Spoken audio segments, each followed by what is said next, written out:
ये देखिए देवेंद्र नाथ महतो की तस्वीर भी आपके सामने है, जो एम्बुलेंस में बैठकर निकले हैं विधानसभा घेराव करने के लिए। लगातार इनका अनशन जारी है, लगातार ये अपनी मांगों को लेकर अनशन पर बैठे हुए हैं और हाथ में देखिए शिबू सोरेन की तस्वीर लेकर ये एम्बुलेंस में सवार होकर विधानसभा घेराव करने के लिए निकले हैं। अब सोचिए, भूख हड़ताल पर बैठे हुए हैं छात्र देवेंद्र नाथ महतो बैठे हुए हैं और भूख हड़ताल पर बैठने के बाद भी अंदर ऊर्जा है, अंदर इस बात की आग है कि जब तक हमारी हक को नहीं पूरा किया जाएगा, जब तक हमारी मांगों को पूरा नहीं किया जाएगा, हम सड़कों पर डटे रहेंगे और इसीलिए डटे हुए हैं। और देखिए, अब छात्र आपको भागते हुए नजर आ रहे होंगे, दौड़ते हुए नजर आ रहे होंगे, क्योंकि जैसे ही ये बैरिकेड्स क्रॉस करते हैं थोड़ा सा पुशबैक पुलिस की तरफ से किया जाता है और फिर ये बैरिकेड को क्रॉस करके आगे बढ़ने की कोशिश करते हैं।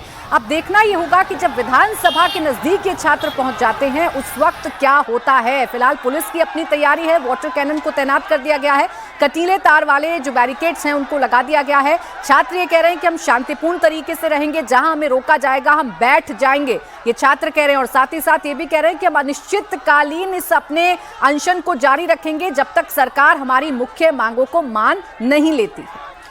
तस्वीरें आपके सामने हैं। एक उदाहरण के तौर पर क्यों ये छात्र कह रहे हैं कि हमें सीआईडी पर भरोसा नहीं है, क्योंकि साल 2024 में जो जेएसएससी सीजीएल परीक्षा भी हुई थी, उस परीक्षा के दौरान बहुत सारी धांधलियां सामने आई थी, जिसमें छात्रों ने खुद बताया कि 124 क्वेश्चन लीक हुए थे और ये वो क्वेश्चन थे जिनके आंसर्स बकायदा कहीं पश्चिम बंगाल में तो कहीं नेपाल में किसी होटल में बैठ के तो देश के अलग अलग कोनों में इसी तरीके से होटल में बैठ के उन छात्रों को प्रश्नों के उत्तर रटाए गए थे जिनसे पैसे खाए गए थे।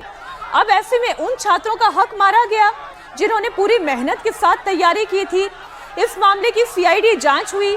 सीआईडी जांच में दूध का दूध और पानी का पानी होने को ही था कि अचानक से मामले ने फिर पलटी खाई और इस मामले में एसआईटी जांच बिठा दी गई। अब एसआईटी की जो जांच रिपोर्ट आई वो सीआईडी की जांच रिपोर्ट से बिल्कुल उलट थी।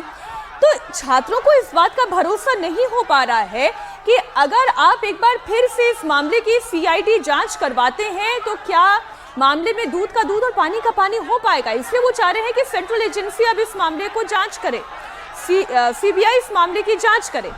ये जो तस्वीर आप देख रहे हैं ये छात्रों की वही आवाज है जो हेमंत सोरेन सरकार को जगाने के प्रयास में है कि हमारी मांगों को आप पूरा करें। और जब तक आप इन परीक्षाओं को रद्द नहीं करते और सीबीआई जांच नहीं बैठाते तब तक ना तो उनकी आवाज को ये सरकार कुंद कर पाएगी और ना ही ये प्रदर्शन, ये भूख हड़ताल बंद हो पाएगी।